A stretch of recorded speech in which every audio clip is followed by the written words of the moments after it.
قابل احترام مسلمان بھائیوں، ساتھیوں، دوستوں، رجب کا مہینہ آخری مراحل میں ہے اور آپ حضرات جانتے ہیں کہ 27 رجب کی تاریخ معراج کی تاریخ ہے۔ 27ویں شب کہ جب اللہ تعالیٰ نے اپنے سب سے محبوب نبی حضرت محمد رسول اللہ صلی اللہ علیہ وسلم کو راتوں رات اپنے پاس بلایا اور وہ سعادت اور وہ عظمت اور عزت نصیب فرمائی جو اس کے علاوہ اور کسی نبی کے حصے میں نہیں آئی۔ جس طرح کہ آپ صلی اللہ علیہ وسلم کی سینکڑوں ایسی امتیازی خصوصیات، کمالات ہیں کہ جو صرف اللہ نے ہمارے نبی اکرم صلی اللہ علیہ وسلم کو وہ خصوصیات اور کمالات عطا فرمائے، انہی خصوصیات میں سے ایک خصوصیت معراج کی خصوصیت ہے کہ معراج کی شب اللہ تعالیٰ نے ہمارے نبی کو اپنے پاس بلا کر اپنا دیدار بھی نصیب فرمایا اور وہ عمل کر کے دکھایا کہ بظاہر جسے انسان کی عقل قبول نہیں کرتی، لیکن اللہ تو ہر چیز پر قادر ہے۔ سبحان الذی اسری بعبدہ لیلا من المسجد الحرام الی المسجد الاقصی، پاک ہے وہ ذات، وہ رب کی ذات جو اپنے بندے یعنی اپنے نبی محمد صلی اللہ علیہ وسلم کو راتوں رات مسجد حرام سے مسجد اقصی لے کر گیا۔ ایک ہی رات میں اتنا لمبا سفر، پھر ساتوں آسمانوں کی سیر کا ہونا، پھر سدرۃ المنتہا، پھر بیت المعمور، پھر جنت جہنم کو دکھانا، یہ سب ایک ہی رات میں ممکن ہوا اور یہ اس ذات نے کیا جسے خالق کہا جاتا ہے، مالک، جو ساری کائنات کو بنانے والا ہمارا رب جو ہر چیز پر قادر ہے۔ حضور صلی اللہ علیہ وسلم نے اس دین کے لیے اور اللہ کی توحید کو پھیلانے کے لیے بڑی تکلیفیں اٹھائی، بڑے مصائب برداشت کیے، ظلم و ستم اور جبر کے بڑے بڑے پہاڑ ہمارے نبی صلی اللہ علیہ وسلم پر توڑے گئے، لیکن حضور صلی اللہ علیہ وسلم نے استقامت اور استقلال کے ساتھ اس دین کی دعوت کو عام کیا۔ جب بہت زیادہ حالات دن بدن تکلیف دہ ہوتے چلے گئے تو اللہ نے اپنے محبوب نبی کی دلجوئی کے لیے اپنے پاس بلانے کا ارادہ فرمایا اور چنانچہ حضرت جبریل امین کو بھیجا اور حضور صلی اللہ علیہ وسلم کو اپنی معیت میں لانے کا حکم ہوا۔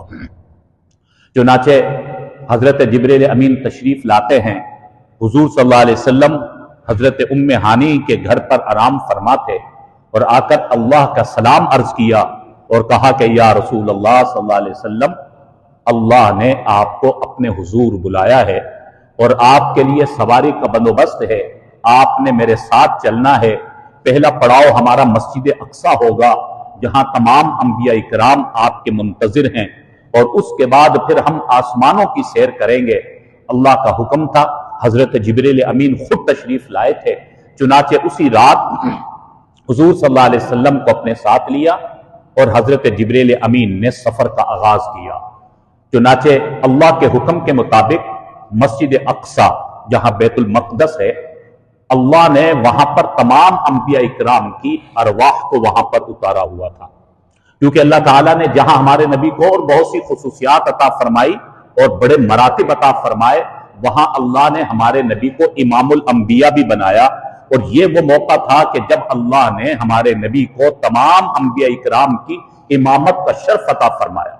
چنانچہ روایات میں آتا ہے کہ حضرت آدم علیہ السلام سے لے کر عیسیٰ علیہ السلام تک کم و بیش 1.25 لاکھ انبیاء اکرام مسجد اقصی میں صف در صف صفوں میں موجود ہیں۔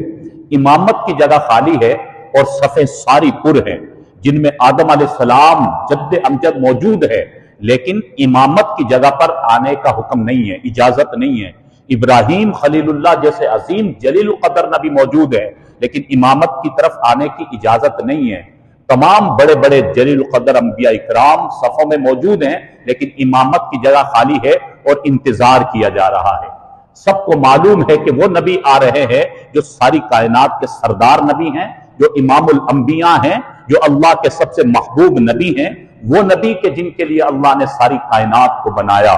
یہ دنیا جو ہمیں نظر آ رہی ہے، یہ دنیا میں جو اللہ نے بے شمار نعمتوں کو مسخر فرمایا، کم و بیش 18,000 مخلوقات کو بنایا۔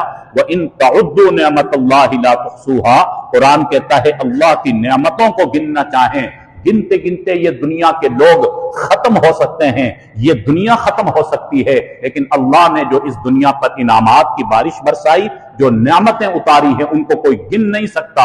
اور فرمایا یہ سب کچھ اللہ نے اپنے آخری نبی کی وجہ سے بنایا۔ ہمارے نبی باعث تخلیق کائنات بن کر تشریف لائے۔ اللہ فرماتے ہیں کہ اگر مجھے اپنے محبوب نبی کو بنانا نہ ہوتا تو میں یہ کائنات، مکین و مکان، کون و مکان، اور یہ جو بھی کچھ نظر آ رہا ہے ہم انہیں نہ بناتے۔ یہ دنیا میں سب کچھ ہی اللہ نے اپنے محبوب نبی صلی اللہ علیہ وسلم کے صدقے بنایا ہے۔ چنانچہ انتظار ہو رہا ہے کہ وہ نبی کہ جن کے لیے اللہ نے ساری دنیا کو بنایا، جو تمام نبیوں کے بھی سردار، جو تمام نبیوں کے بھی امام، وہ تشریف لائے۔ تمام انبیاء کرام ان کی زیارت کے لیے انتظار کر رہے ہیں، ان کی امامت میں نماز ادا کرنے کے لیے تمام انبیاء کرام صف در صف موجود ہیں۔ چنانچہ کچھ دیر کے بعد حضرت جبریل امین کی معیت میں حضرت محمد الرسول اللہ صلی اللہ علیہ وسلم تشریف لائے اور اللہ کے حکم کے مطابق امام کی جگہ پر مصلی پر حضور صلی اللہ علیہ وسلم کو لایا گیا۔ اور یہ موقع ہے کہ جب ہمارے نبی نے تمام انبیاء کرام کی امامت فرمائی۔ تمام نبیوں کے بعد آئے، لیکن تمام نبیوں کے سردار بن کر آئے اور تمام نبیوں کے امام بن کر آئے، اور آپ صلی اللہ علیہ وسلم نے امامت فرمائی، اور اللہ نے ہمارے نبی کو عملاً امام الانبیاء بنا دیا۔ امام الانبیاء ہمارے نبی صلی اللہ علیہ وسلم بن گئے۔ چنانچہ اس کے بعد پھر اللہ کے حکم کے مطابق حضرت جبریل امین کی معیت میں آسمان کی طرف سفر کا آغاز ہوا۔ اسی ایک ہی رات میں ساتوں آسمانوں سے ہوتے ہوئے مختلف انبیاء کرام سے آسمانوں پر ملاقات ہوتی رہی، اور پھر اللہ کے حضور پہنچتے ہیں، اور وہاں پھر بیت المعمور کی بھی سیر کروائی گئی اور سدرۃ المنتہا کی بھی سیر کروائی گئی، اور پھر اللہ کی مشیت اور حکم تھا اس کے مطابق جنت کے نظارے بھی دکھائے گئے کہ امت کو جو جنت ملے گی اس جنت کی نعمتوں کے بھی نظارے کروائے گئے، اور اس کے ساتھ پھر جہنم کو بھی دکھایا گیا کہ جو جہنم گناہ گاروں کے لیے اور اللہ کے نافرمانوں کے لیے، جو مشرکین کے لیے بنائی گئی، جو عذابات ہیں، جو وہاں کے دہتے انگارے ہیں، ان کی بھی زیارت کروائی گئی۔ اور پھر اس کے بعد اللہ کا دیدار نصیب ہوا۔ پھر اللہ نے اپنے محبوب کو اپنے سامنے بٹھا کر پھر اللہ نے مختلف تحائف عطا فرمائے۔ چنانچہ اللہ رب العالمین نے اس موقع پر 3 تحفے اپنے نبی کو عطا فرمائے۔ ایک تحفہ 50 نمازوں کا تحفہ تھا۔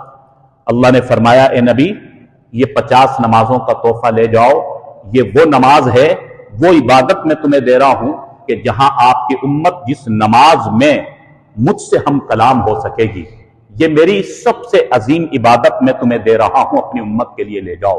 اور پھر دوسرا انعام اللہ نے فرمایا اے میرے محبوب نبی، آپ کی امت میں سے جو شخص شرک نہیں کرے گا بالآخر وہ بخش دیا جائے گا، اس کو معاف کر دیا جائے گا، لیکن مشرک کو نہیں بخشا جائے گا۔ اور تیسرا انعام سورہ بقرہ کی آخری آیات عطا فرمائی۔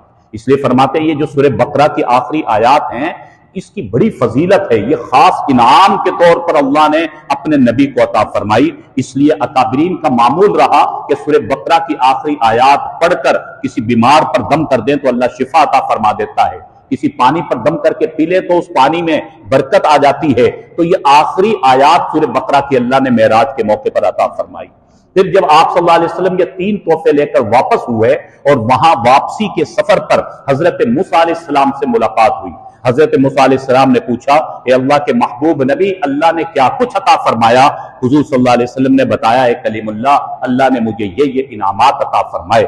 حضرت موسیٰ علیہ السلام نے عرض کیا کہ اے خاتم النبیین، آپ کی امت کو جو 50 نمازیں ملی ہیں یہ تعداد زیادہ ہے، میں بنی اسرائیل کے حالات دیکھ چکا ہوں، یہ 50 نمازیں آپ کی امت ادا نہیں کر سکے گی، خسارے میں پڑ جائے گی۔ اللہ کے حضور سفارش کیجئے، اللہ آپ کی سفارش کو رد نہیں فرمائیں گے، اللہ کے حضور جا کر اس میں تخفیف کروائیے، ذرا اپنی امت کے لیے آسانی فرمائیے۔ چنانچہ آپ صلی اللہ علیہ وسلم واپس ہوئے اور اللہ کے حضور عرض کیا یا اللہ میری امت کے لوگ کمزور ہیں، عمریں بھی کم ہیں، 50 نمازیں زیادہ ہیں۔ اللہ نے اپنے نبی کی سفارش کو قبول کیا اور 5 نمازیں کم کر دی۔ 45 نمازیں لے کر واپس لوٹے۔ موسیٰ علیہ السلام نے پھر مشورہ دیا، اے خاتم النبیین، آپ کی امت کے لیے 45 نمازیں بھی زیادہ ہیں۔ مختصر یہ ہے کہ واپس جاتے رہے، 5 نمازیں کم ہوتی رہی، 5 نمازیں پھر کم ہوتی رہی، بالآخر 5 نمازیں بچ گئی۔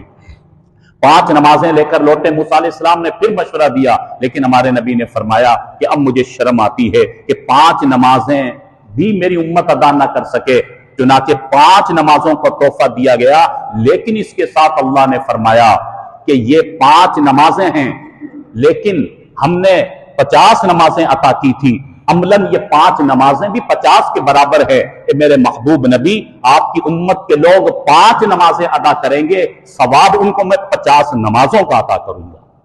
تو اندازہ کیجئے کہ یہ 5 نمازیں ہماری 50 نمازوں کے برابر اس کا ثواب ہے۔ اگر یہ 5 نمازیں اگر 50 بھی فرض ہوتی تو ہمیں ادا کرنی ہوتی، اس کے بغیر چارہ کار نہیں تھا، لیکن ہمارے نبی صلی اللہ علیہ وسلم کی سفارش کے صدقے صرف 5 نمازیں رہ گئی۔ اگر 5 نمازیں بھی ہم ادا نہیں کر رہے تو اس سے بڑی محرومی، بدنصیبی، اس سے بڑا خسارہ اور اس سے بڑا نقصان کیا ہو سکتا ہے؟ 5 نمازیں ترک کرنے کا مطلب ہے کہ 50 نمازوں کے ثواب کو چھوڑ دیا۔